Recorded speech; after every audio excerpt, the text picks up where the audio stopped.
Plus une seule goutte de pétrole russe dans nos véhicules européens. L'objectif de la Commission européenne est ambitieux. À quoi va ressembler cet embargo et quand sera-t-il mis en place? Au plus tôt, fin 2022, le temps pour les compagnies pétrolières européennes de s'organiser, les vannes ne pouvant être fermées du jour au lendemain. L'Europe, dépendante au pétrole russe, il représente 26% de notre consommation, ce qui rapporte énormément à la Russie depuis le début de la guerre, 21 milliards d'euros.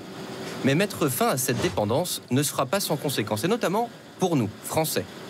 À commencer par le prix à la pompe. Mauvaise nouvelle, il va augmenter, surtout pour les conducteurs de véhicules diesel, sachant que 25% du gasoil utilisé en France vient de Russie. Qui dit embargo dit aussi une forme de restriction quand même sur les trafics internationaux et les cours du pétrole sera sans doute à la hausse.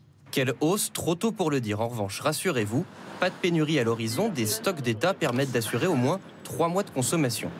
Mais peut-on s'approvisionner ailleurs? Moyen-Orient, Amérique du Nord, Afrique, la liste des producteurs de pétrole est longue. Autant d'alternatives selon cet expert. Donc il y aura un jeu de vases communicants.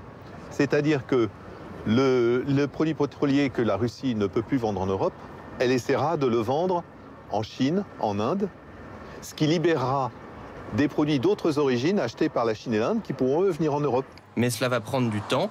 Voilà pourquoi l'embargo ne sera effectif que dans 6 à 7 mois.